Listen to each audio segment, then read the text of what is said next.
Meron kasing apat na mga teenager pa rin ito. Arestado dahil nanggahasa sa isang 17 anyos na dalagita. Nangyari po ito sa may Binondo dyan po sa lungsod ng Maynila. Major Philippines, magandang gabi na po sa inyo. Yes, Karine, isang kalmado at pagpalang gabi po sa inyo. Ganun din po sa mga nakatugaygay at nakikinig sa inyong programa ngayon. Pero totoo naman ang sinabi ko, hindi pa tayo nagpangita kahit minsan.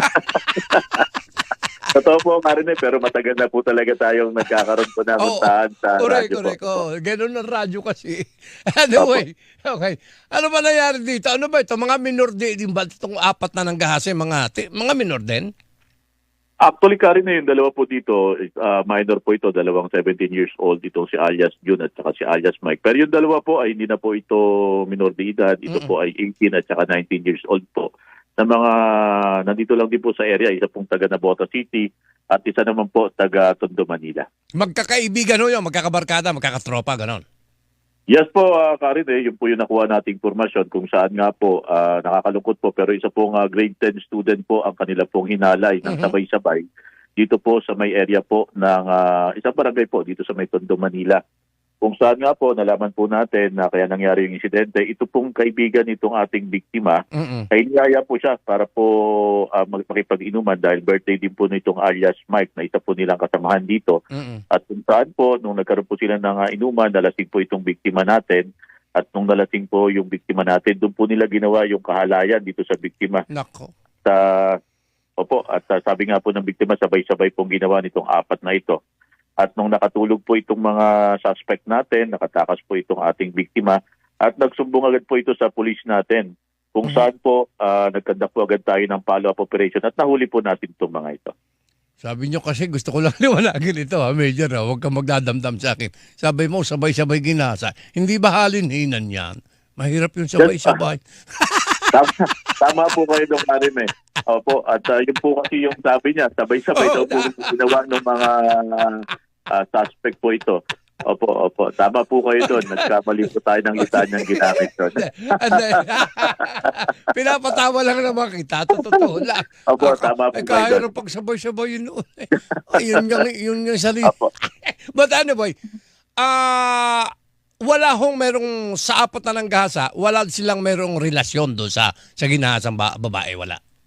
Wala po, kaibigan lang po itong biktima natin. Kaibigan po ng isa sa mga minor de edad po na ito. Kung saan po, yung dalawa pong minor de edad dito, si alias June at si alias Mike, yan na sa kustodiya po ng DSWD.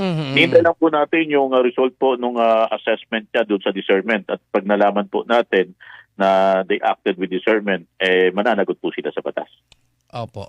Bakit pinabayaan? May magulang pa ba itong minor na ito? Ba't pinapabayaan kanyang mga nanay o ng ama? Yes po, at actually po kasama niya po yung kanyang mother nung nagsumbong po sa pulisya. At yun nga po ang nakakalungkot doon dahil nga po nangyari ito sa kanyang anak. At ito po'y paalala na rin po siyempre sa ating mga magulang na palagi po nating bantayan yung ating mga anak.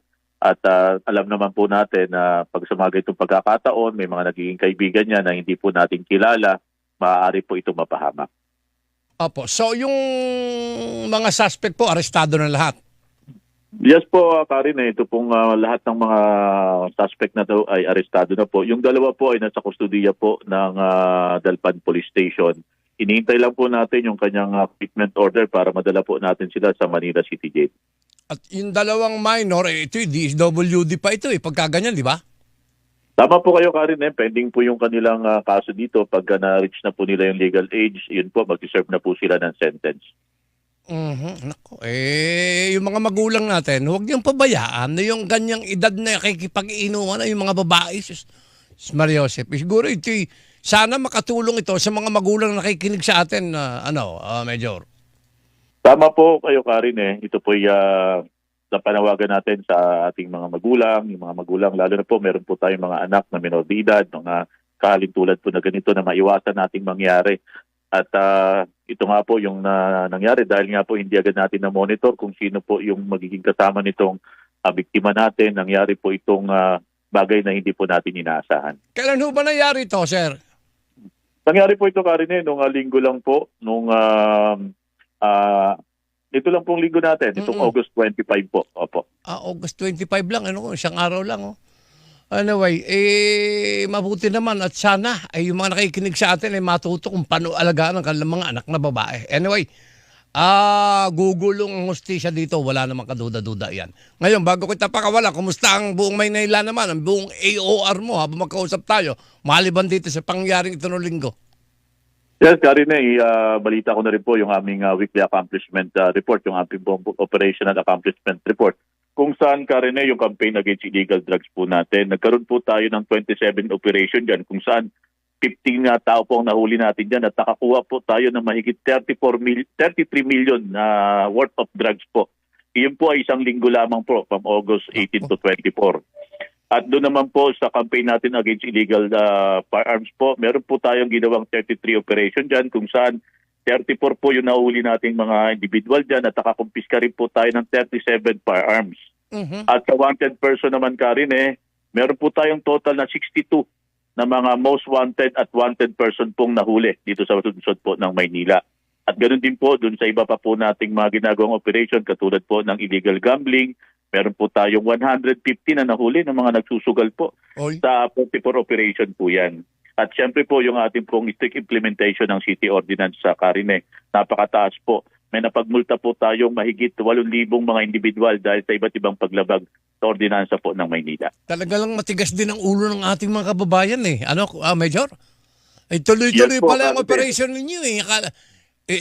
Iba yung sa drugs, iba yung sa wanted person, iba yung... Ganun ba yun? Ganun ang ginagawa nyo?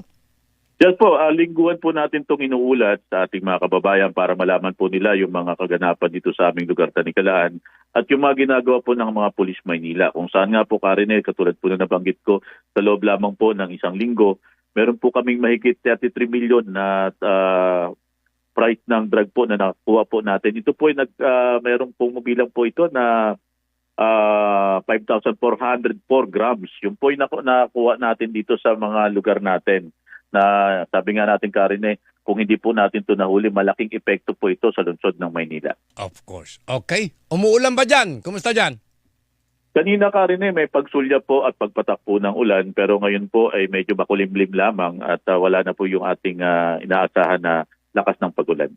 Yes, Major Ines. Sir, muli maraming salamat sa inyo at magandang gabi. Maraming salamat po, Karine. Sa ngalan po muli ng aming District Director, Brigadier General Arnold Thomas Ibay, na may tataktom po tapat sa serbisyo, ora mismo maksyon at may malasakit po sa Timbulan ng Laya at Diwang Dakila. Ang lungsod po ng Maynila. Isang kalmadong gabi po. Thank you very much, Major Philip Ines, ang tagapagsalita ng Manila Police District. Okay.